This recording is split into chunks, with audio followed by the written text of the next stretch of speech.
Hey folks, Nathan here from Star Wars Beyond the Films and the Star Wars Timeline Gold and Cloud City Casino, a podcast about gaming and Star Wars, bringing you a look at a Force and Destiny sourcebook here. This is one that I have among about 5 of them that I've somewhat neglected to do reviews on recently just because things just sort of piled up over time.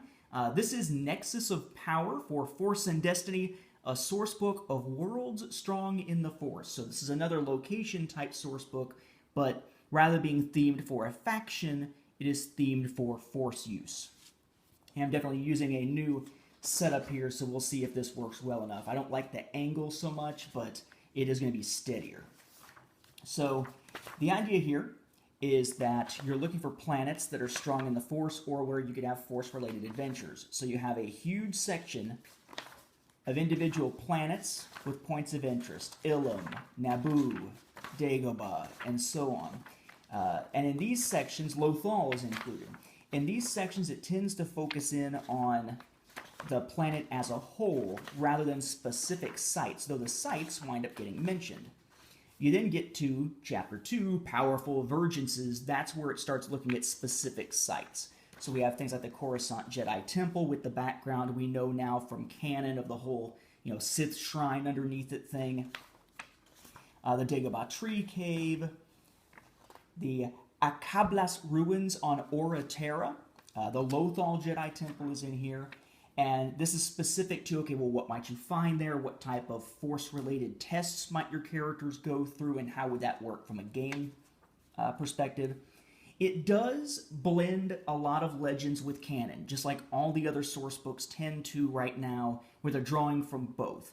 I find that when it gets to the ancient history stuff, Ulic Qel-Droma and the Beast Wars of Onderon and all that kind of stuff, the Sith War, they try to give it this, well, it may be true, it may not, we just don't know type of approach, and in this case refer to them as, for instance, the Qel-Droma epics and whatnot. Or the Revan mythologies. So you would think that they're trying to separate out legend stuff into saying basically that they're legends and we don't know if they're necessarily true, but then there's lots of other legends and materials strewn throughout amongst things that are also canon. So it is, as usual, a mixed bag, something meant to be an authentic Star Wars experience, not necessarily one continuity or another. Then we have our player options, and we have some species here for us. We have the Alina, right, teeny tiny, Bardotans, so 2 featured in the Clone Wars, Alina also being from the prequels. We have Deveronians, and we have Gungans. Gungans. They give you, of course, all the information that you need to play as them. We have some new weapons, most of which, for the weapons and the gear, tend to be generic rather than specific types. Information on new relics and talismans, which have some interesting backstory to go with them, I find. Some new motivations that are location-specific. So, for instance, Lothal, you have Up from Poverty and Revolutionary and War Profiteer, which all kind of fit characters we've seen. We then have our Modular Encounters, handful of them exploring the Akablas ruins, Witch's Wrath, and so on, each of which can be worked into a regular campaign at any point that you feel it's worthwhile. And that leads us basically to the end of the book. Right, it takes those modular encounters all the way up to the end.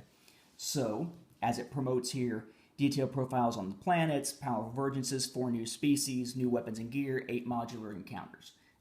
All that I basically just went through. Personally, I find it interesting because if you're going to be playing Force and Destiny, you're going to want to really kind of play up the mystical aspect, and without creating your own places that are Force strong or vergences, that's going to be a little bit trickier. This essentially sets it up so that if you're really sort of on a quest, have your characters find information about that location, go seek it out, and it's another step forward in their Jedi training, or whatever you want to call it, their Force use training. There's even some brief references to other Force traditions in here, though not a ton, and we do get to finally find out a little bit about things like why is it that Tython isn't known about anymore as far as a planet to visit after the Old Republic MMO. It gets into that kind of stuff too. So I would actually recommend this one. I think it's one that's going to be a must for someone who's playing Force and Destiny, and that's regardless of what type of character you are playing.